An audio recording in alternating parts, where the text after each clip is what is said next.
¿Qué tal, amigos? ¿Cómo estáis?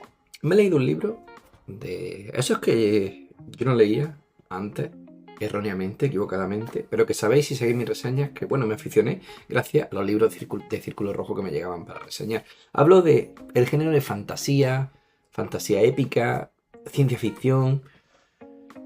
El libro está en formato digital y lo he leído así y se llama En búsqueda de la realidad perdida. El autor, un seudónimo, MERC barra Roton. Una novela alegórica y distópica. Como digo, no solía leer estas cosas antes y me arrepiento mucho porque me hubiera seguido perdiendo obras tan maravillosas como esta. Le doy la enhorabuena a su creador porque he disfrutado mucho. Para hacer esta reseña he tenido ciertas dificultades porque es una obra, en el buen sentido, inclasificable en términos convencionales. Digamos que es una suerte de manifiesto narrativo que camina entre el delirio apocalíptico, la fábula política e incluso el ensayo. Ya el título nos dice o nos advierte de forma visceral contra lo que el autor percibe como una deriva moral, espiritual y sociopolítica del mundo moderno. Un libro que no busca contar una historia, sino mover conciencia, sacudir estructuras y hacer una especie de grito, de denuncia directa, mezclándolo con descripción simbólica e incluso con la fantasía grotesca. Hay momentos en los que el texto parece más un exorcismo literario que una narración clásica, porque cada página es una especie de acusación, una plegaria, una advertencia. El tono fluctúa entre la confesión angustiada y el sermón poético. Creo que uno de los logros es sostener esa intensidad emocional de forma constante a lo largo de todo el libro.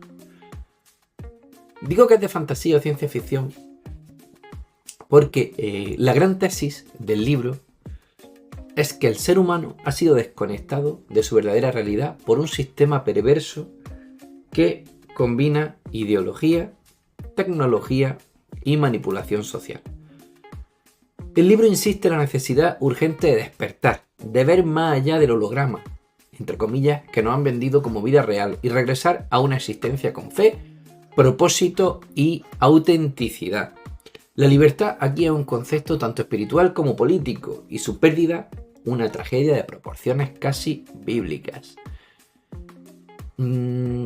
Se abordan una amplia gama de temas principales, todos muy interesantes y muy importantes, como pueden ser la pérdida de la realidad espiritual y personal como eje existencial de la crisis contemporánea, la manipulación política y social, especialmente centrada en regímenes totalitarios que el autor equipara con entidades infernales, muy curioso.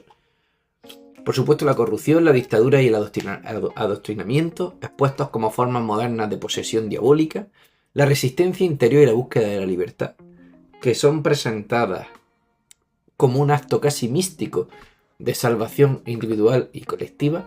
Yo creo que el libro se va estructurando como una travesía de dimensiones y estados mentales que reflejan simbólicamente un país sumido en la decadencia moral, espiritual y física.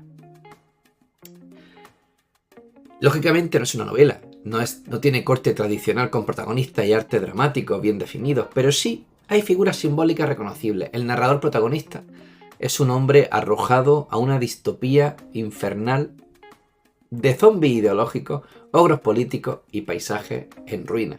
Este personaje va evolucionando desde la confusión y desesperación hasta la iluminación libertaria, guiado por imágenes celestiales y por la fe.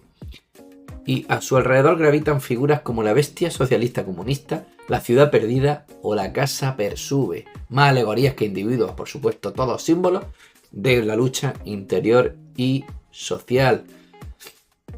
En cuanto a su contenido, su estructura, es un flujo de conciencia desbordado, con capítulos que actúan más como secuencias oníricas o visiones proféticas incluso, que como una trama lineal. Hay momentos que rozan el ensayo político, otros que coquetean con la ciencia ficción y muchos que se sumergen en una especie de realismo mágico apocalíptico, donde lo grotesco y lo espiritual conviven.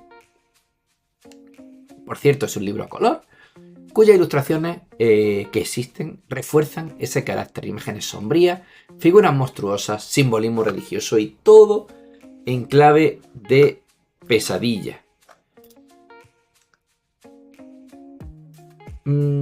Creo que hay ecos lejanos de 1984 de George Orwell o Fahrenheit 451 de Bradbury, aunque con una carga emocional mucho más marcada y un enfoque menos estructurado. También recuerda un poco, por lo menos a mí por el momento, al libro de las revelaciones, por su lenguaje profético y sus imágenes apocalípticas. No obstante, este libro, su tono, es mucho más subjetivo y visceral, por lo que os lo recomiendo encarecidamente.